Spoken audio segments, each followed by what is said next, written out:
Good Lughnasadh Eve morning. I've had to drive into town.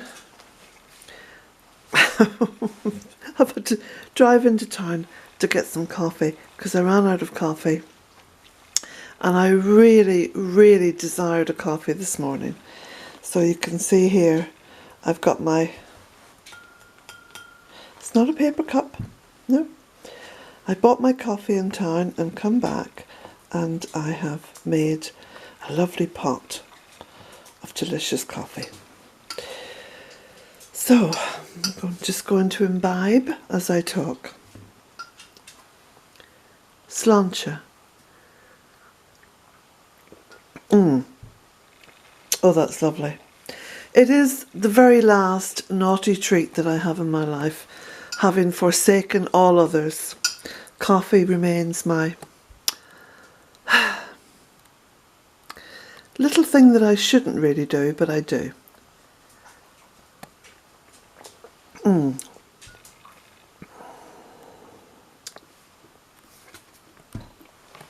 So, it's Lughnasadh Eve.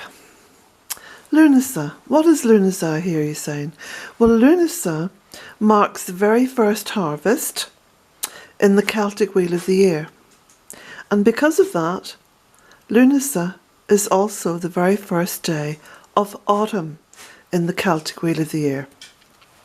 And for those of you who are laughing out loud and saying, but this is only the 31st of July, tomorrow's the 1st of August, how can it possibly be autumn? I suggest you have a little look at the sun. Not directly, of course. But midsummer was the 21st day of June.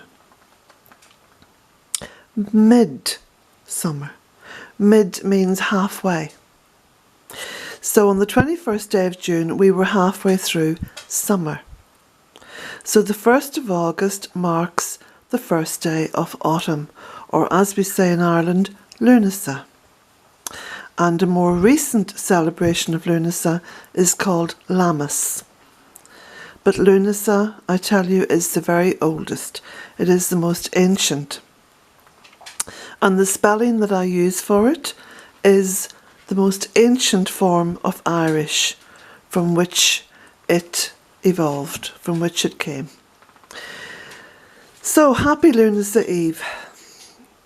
It's raining outside, which is lovely because there's still a brightness in the air. And being a pluviophile, well, I obviously love the rain. I'm just going to walk and sip. And Jack is saying, what about me? Hang on. I'm going to stop and just give Jack his little treat. He loves this. His little treat are cream crackers. Is that right, Jack? So this morning Jack's going to have 3 cream crackers. Good boy, Jack. And he goes off outside to munch them. I continue in peace now without Jack hovering around saying, what about me? So here in the pantry, of course, there's going to be a little bit of clearing out done in preparation for all the various harvests. I'm hoping to have a really good harvest of pumpkins and squash this year. And perhaps if I turn the light on, you might be able to see. There we go. Now I've been picking some peas. Did that yesterday. Harvesting lots of bay leaves, as you can see.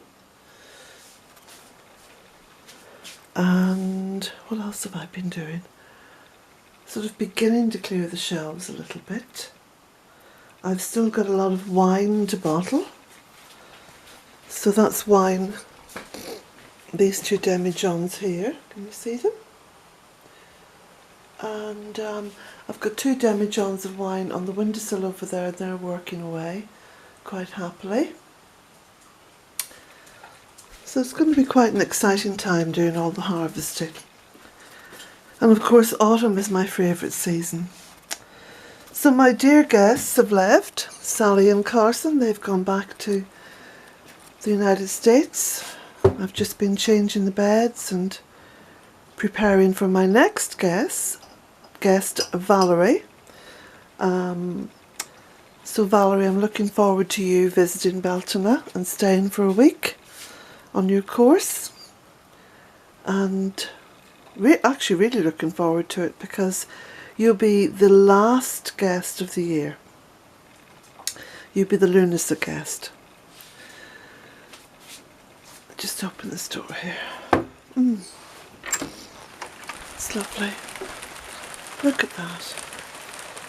Beautiful rain. And I've got some things drying here on the veranda. There's a duvet cover.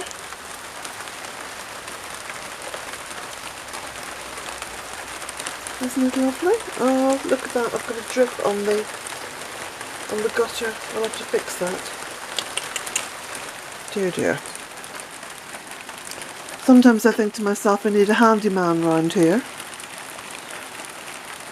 A handyman who could call about once a month and sort out all these little things like leaking gutters and bits and pieces.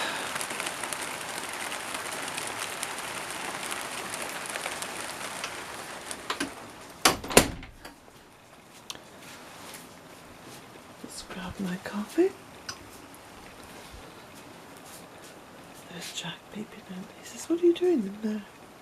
Out you go. Don't be coming in here now, Jack. We don't want doggy hairs all over the place."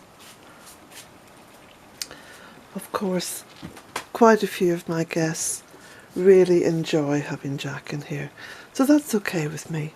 But when they turn up initially, I don't like dog hairs around the place because some people are allergic. But thus far, everyone who has come to stay at Bealtaine has just loved to have Jack in here.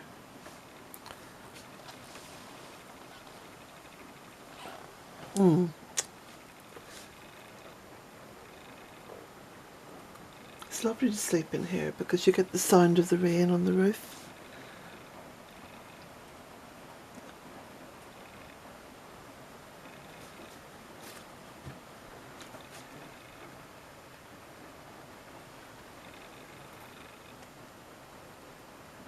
Large trees grown really big out there. It's a perfect tree just for this part of the land, you know, overhanging the lodge, because during the summer it has the little needles on it which cast a good but not a dense shade, so it keeps the lodge cool. And during the winter, of course, the Japanese larch loses all those little needles, so there's lots and lots of light come through.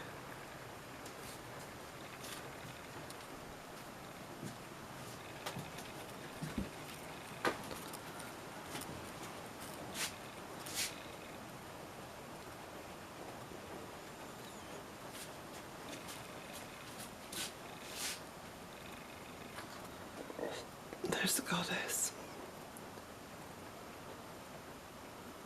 the golden girl, in the little she shed just there.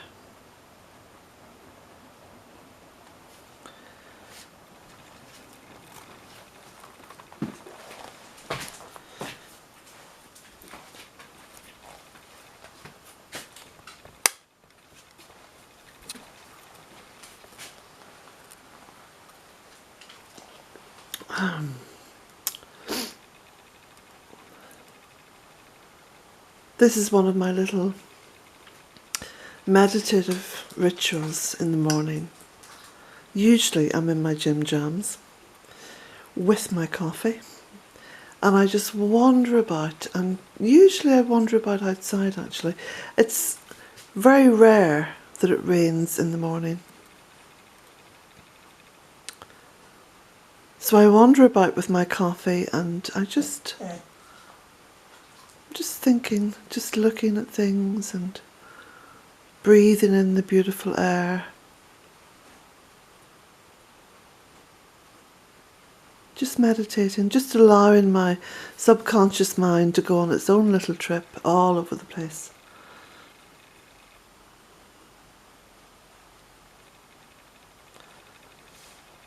I love the mornings and I love the rain. So I'm a morning pluviophile, I suppose. Scrocosmia. That's coming through beautifully.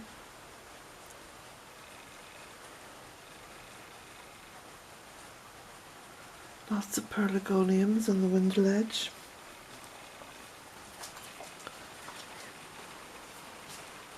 Jack, should we do a little inspection of your porch? Hope you're keeping it tidy these days. Let's have a look. Yes, your cushions are well placed. Have you been scattering food out of your food bowl? No, things are nice and clean. Yes, good boy. You're keeping a clean little ship in here, aren't you? Yeah, he says I am. Yeah, lovely boy. Lovely boy. And as you can see, I can't make my bed in here because there's a certain little Birkin on the bed. He says this is my bed. This is the Birkin's bed. Go away.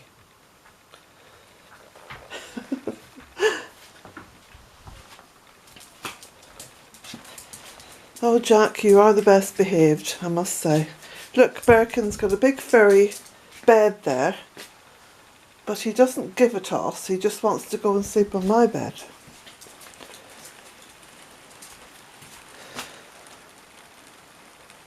Little office,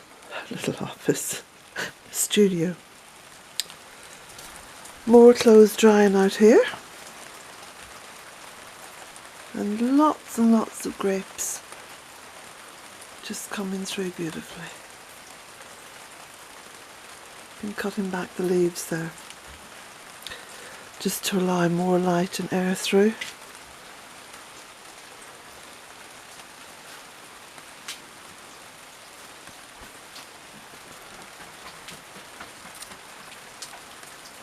Little spiders are starting to make webs there. You get all these little signs of Lughnasadh. They're quite subtle, quite gentle.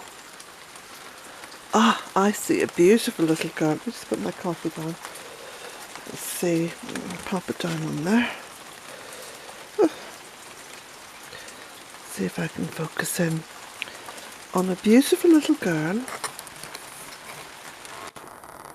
Beauty! Hello, baby. Yeah. She loves her little bed out there. She can keep an eye on the whole world from there.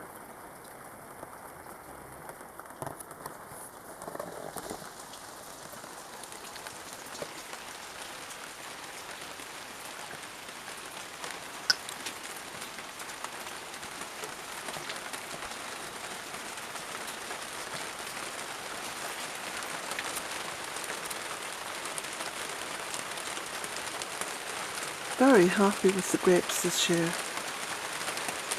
Unbelievable harvest coming on there.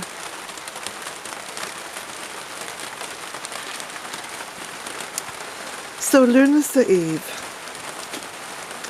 and I'll tell you how I celebrate. Later on I'll have a little fire outside. Just going to sit down here.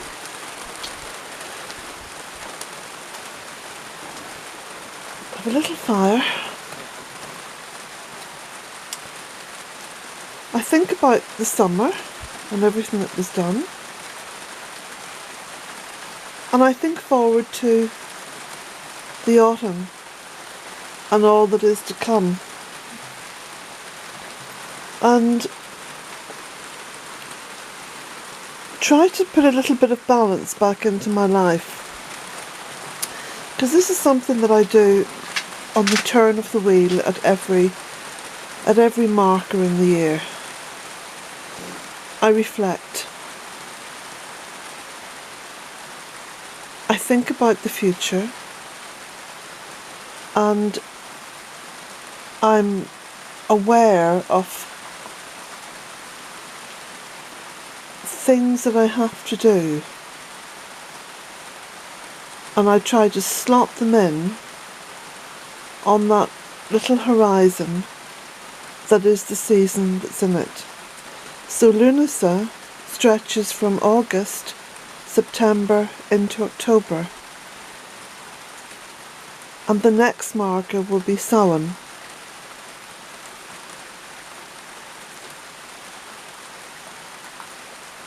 So it's actually living one's life inside the wheel of the year, inside that cycle. And it allows me to have better focus and a fuller understanding of what it is to live in a seasonal way. And it allows me to anticipate and to look forward.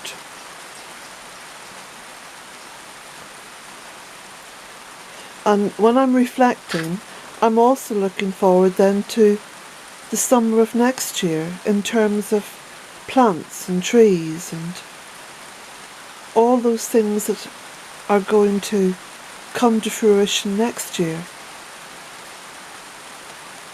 And in order to look forward to that, then I have to make plans. So planting plans.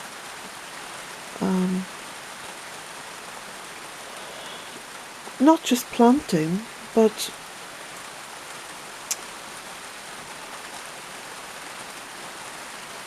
shaping and ordering and having a really, really good look at everything that's growing and what I need to coppice and what I need to pollard and what I need to cut back and sometimes what I need to take out. Because all the planting that was done over the first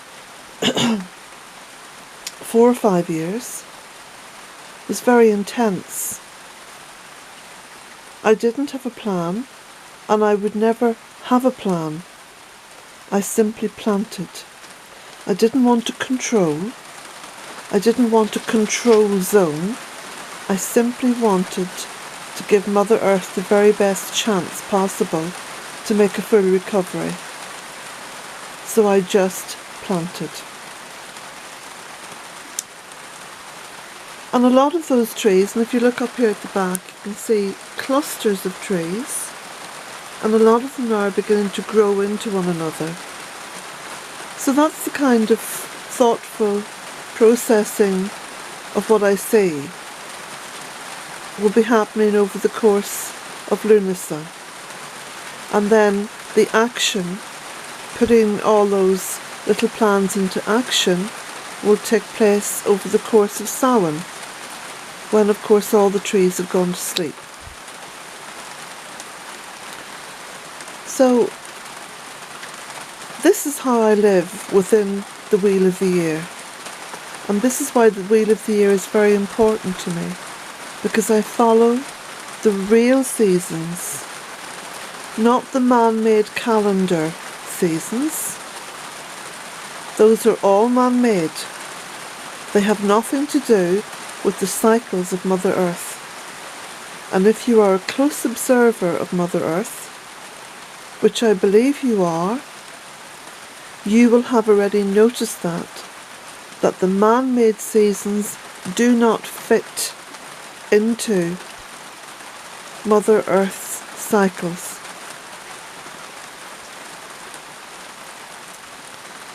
So here we are, Lughnasadh Eve, a little marker in time, a little point of celebration.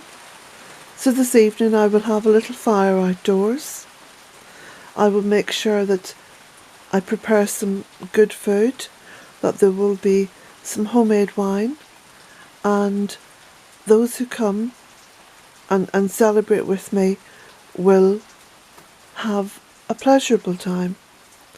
And we'll have the best food and wine that I can offer. And somewhere within the celebration, towards the end of the evening, there's a very important aspect of how I celebrate, and that's called the wishing time. And the wishing time for me and for my friends and family is where we actually break with the Celtic tradition of speaking and not writing, and write down a special wish, sometimes for myself, but the most potent wish one can make is for someone else. And for someone else could possibly have an effect, a good effect for you too. But of course I'm a mother, I have children, and I make a lot of wishes for them. And I just write down the wish and I put it into the fire and let it burn, and let the smoke from that wish just carry upwards and outwards and away off into the beautiful atmosphere of Mother Earth. And that too goes into the universal consciousness, because everything here is connected. Everything is connected. And it's amazing how many people have made wishes here at Bealtaine, and they have come true. And they have been amazed and astounded.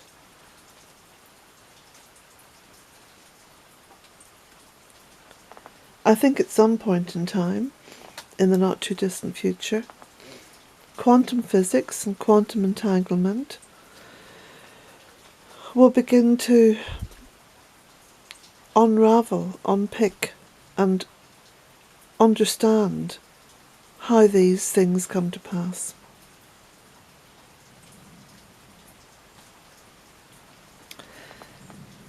The rain is just coming to an end.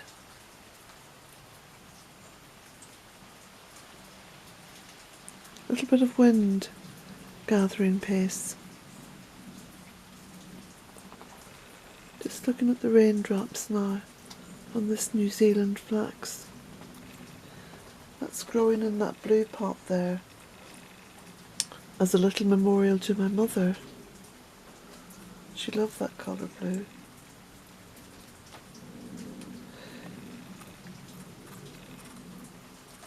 It's a very beautiful and robust plant actually. And just in front of it here is some rosemary. And you know what rosemary is for? It's for remembrance. It's for remembering.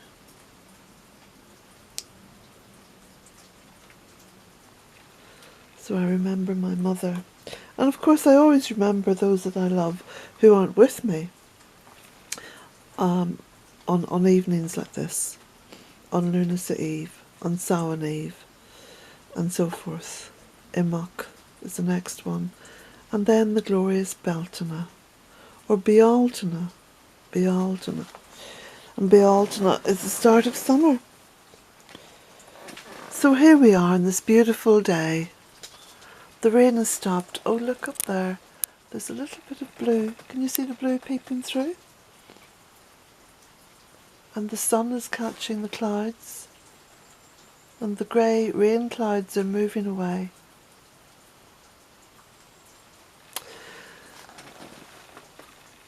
So I wish you all a glorious Lughnasadh, and I wish you all peace and happiness and fun, childish, delightful fun on this Lughnasadh Eve. It's a passing time and it's a remembering time, and more importantly, it's a celebratory time. Now, a little reminder. First of all, you can subscribe to this YouTube channel, which, as you know, does not have advertisements, has never had advertisements, and I will never allow advertisements on this channel. Secondly, if you wish to support Bealtaine Cottage, there are so many ways you can do that. If you want to make a donation, that's fantastic. If you want to have something tangible from Bealtaine Cottage, other than all the videos and the blogs on the website and the Facebook and the Twitter, you can buy the book, A Cottage and 3 Acres, and you'll get to know me and Bealtaine a little bit better through that book and come to understand what this is all about. You could also purchase one of the maps. Now, the map has been done by David Gascoigne, an absolutely brilliant artist and cartographer. And the map is pure delight, and it's printed back and front, and there's a link to the map underneath this video. And there's also a link to the book underneath the video. And if you want to become a patron of Bealtaine Cottage, you can do that too. There's a link to that under the video. And your name goes up on the patrons wall on the website.